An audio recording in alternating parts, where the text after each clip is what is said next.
श्री शिवाय नमस्तुभ्यम। अध्याय 26 प्रारंभ। ब्रह्मा जी कहते हैं, नारद, पूर्व काल में समस्त महात्मा मुनि प्रयाग में एकत्र हुए थे। वहां सम्मिलित हुए उन सब महात्माओं का विधि विधान से एक बहुत बड़ा यज्ञ हुआ। उस यज्ञ में सनकादि सिद्धगण, देवर्षि, प्रजापति, देवता तथा ब्रह्मा का साक्षात्कार करने वाले ज्ञानी भी पधारे थे।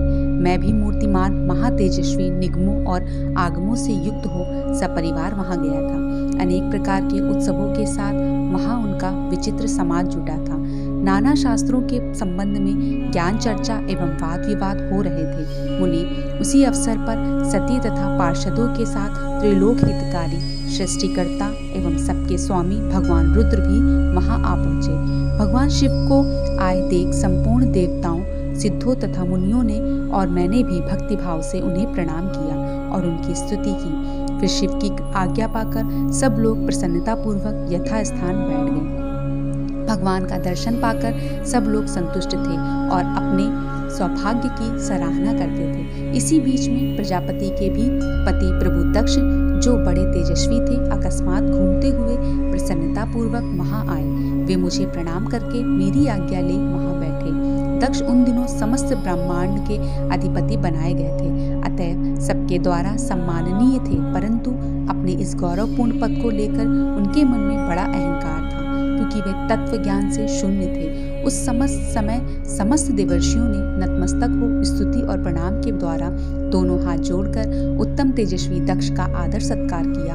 परंतु जो नाना प्रकार के लीला विहार करने वाले सबके स्वामी और उत्कृष्ट लीलाकारी स्वतंत्र परमेश्वर हैं, उन महेश्वर ने उस समय दक्ष को मस्तक नहीं झुकाया। वे अपने आसन पर बैठे ही रह गए। खड़े होकर दक्ष का स्वागत नहीं किया। महादेव जी को वहां मस्तक झुकाते न देख मेरे पुत्र प्रजापति दक्ष मन ही मन अप्रसन्न हो गए। उन्होंने रुद्र पर सहसा क्रोध आया। वे ज्ञान शून्य तथा महान अहंकारी होने के कारण महाप्रभु रुद्र को क्रूर दृष्टि से देखकर सबको सुनाते हुए उच्च स्वर में कहने लगे। दक्ष ने कहा, ये सब देवता, असुर, श्रेष्ठ, ब्राह्मण तथा ऋषि मुझे विशेष रूप से मस्तक झुकाते हैं, परंतु वह जो प्रेतों और पिशाचों से घिरा हुआ महामनस्वी बनकर बैठा है, वह दुष्ट मनुष्य के समान क्यों मुझे प्रणाम नहीं करता? शमशान में निवास करने वाला यह निर्लज जो मुझे इस समय प्रणाम नहीं करता, इसका क्या कारण है? इसके वेदोक्त कर्म लुप्त हो गए हैं। यह भूतों और पिशाचों से सेवित हो मतवाला बना फिरता है और शास्त्र विधि की अवहेलना करके नीति मार्ग को सदा कलंकित किया करता है। इसके साथ रहने वाले या इसका अनुसरण करने वाले लोग पाखंडी, दुष्ट, पापचारी तथा ब्राह्मणों को देखकर उद्दंडता पूर्वक उसकी निंदा करने वाले होते हैं। यह स्वयं ही स्त्री में आसक्त रहने वाला तथा रति कर्म में ही दक्ष है, अतः मैं इसे शाप देने को उद्यत हुआ हूँ। यह रुद्र चारों वर्णों से पृथक और कुरूप है, इसे यज्ञ से बहिष्कृत कर दिया जाए। यह शमशान में निवास करने वाला तथा उत्तम कुल और जन्म से हीन है, इसलिए देवताओं के साथ यह यज्ञ में भाग ना पाए। ब्रह्मा जी कहते हैं, नारद, दक्ष की कही हुई यह बात सुनकर भृगु आदि बहुत से महर्षि रुद्रदेव को दुष्ट मानकर देवताओं के साथ उनकी निंदा करने लगे। दक्ष की बात सुनकर नंदी को बड़ा रोष हुआ। उनके नेत्र चंचल हो उठे और वे दक्ष को शाप देने के विचार से तुरंत इस प्रकार बोले। नंदीश्वर ने कहा, अरे रे महामूढ़, दुष्ट बुद्धि, शठ दक्ष, तूने मेरे स्वामी महेश्वर को यज्ञ से बहिष्कृत क्यों कर दिया? जिनके स्मरण मात्र से यज्ञ सफल और तीर्थ पवित्र हो जाते हैं, उन्हीं महादेव जी को तूने शाप कैसे दे दिया? दुर्बुद्धि दक्ष, तूने ब्राह्मण जाति की चपलता से प्रेरित हो इन रुद्र देवता को व्यर्थ ही शाप दे डाला है। महाप्रभु रुद्र सर्वथा निर्दोष हैं, तथापि तूने व्यर्थ ही उनका अपहास किया है। ब्राह्मण धाम, जिन्होंने इस जगत की सृष्टि की है, जो इसका पालन करते हैं और अंत में जिनके द्वारा इसका संहार होगा, उन्हीं इन महेश्वर रूप को तूने शाप कैसे दिया?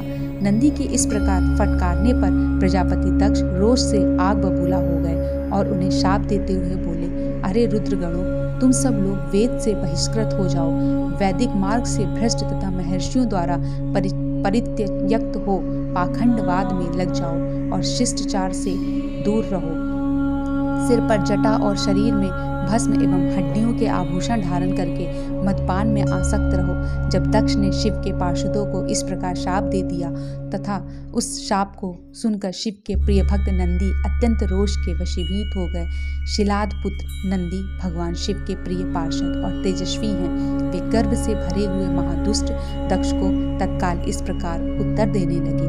नंदीश्वर बोले, अरे षट दुर्बुद्धि दक्ष, तुझे शिव के तत्व का बिल्कुल ज्ञान नहीं है, अतः तूने शिव के पार्षदों को व्यर्थ ही शाप दिया है। अहंकारी दक्ष, जिनके चित्त में दुष्टता भरी है, उन भृगु आदि ने भी ब्राह्मण तत्व के अभिमान में आकर महाप्रभु महेश्वर का उपहास किया है। अतः यहाँ जो भगवान रुद्र से विमुख तुझे जैसे दुष्ट ब्राह्मण विद्वान हैं, उनको मैं रुद्र तेज के प्रभाव से ही शाप दे रहा हूँ। तुझ जैसा ब्राह्मण कर्मफल के प्रशंसक वेदवाद में फंसकर वेद के तत्व ज्ञान से शून्य हो जाए।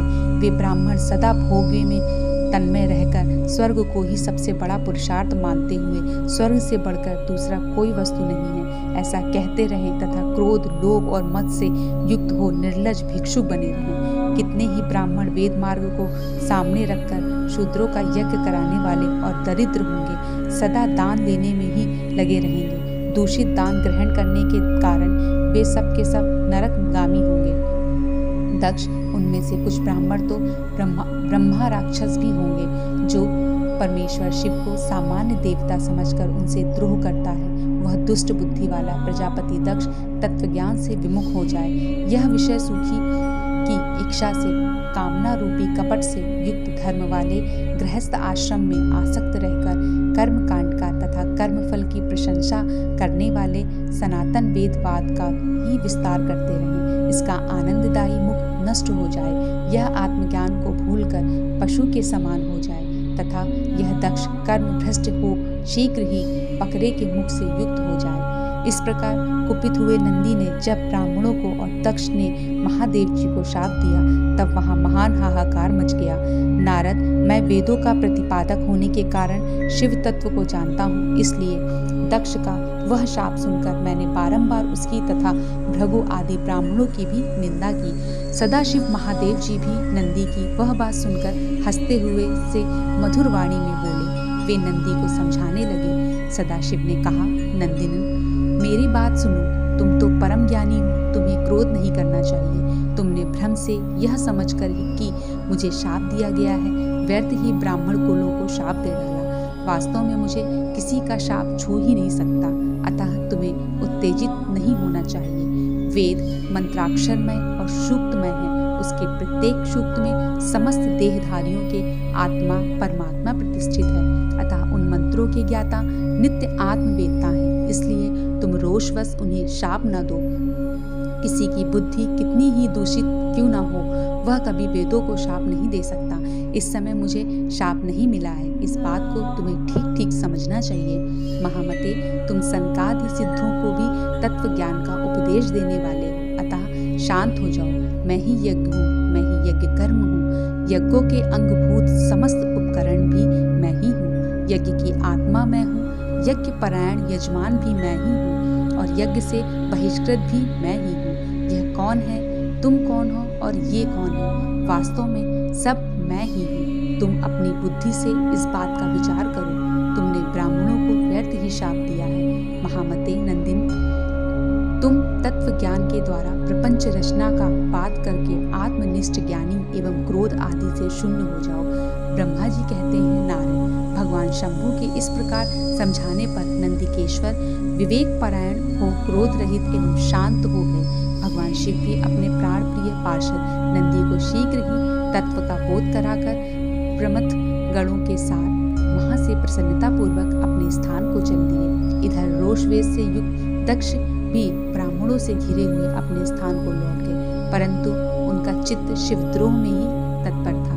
उस समय रुद्र को शाप दिए जाने की घटना का स्मरण करके दक्ष सदा महान रोष से भरे रहते थे। उनकी बुद्धि पर मूढ़ता छा गई थी। वे शिव के प्रति श्रद्धा को त्याग कर शिव पूजा को ही निंदा करने लगे। तात नारद, इस प्रकार परमात्मा शंभु के साथ दुर्व्यवहार करके दक्ष ने अपनी जिस दुष्ट बुद्धि का परिचय दिया था, वह मैंने तुम्हें बता दिया। अब तुम उनकी पराकाष्ठा को पहुंची हुई दुर्बुद्धि का वृतांत सुनो, मैं तुम्हें बताता हूँ। अध्याय 26 समाप्त। श्री शिवाय नमस्तुभ्यम।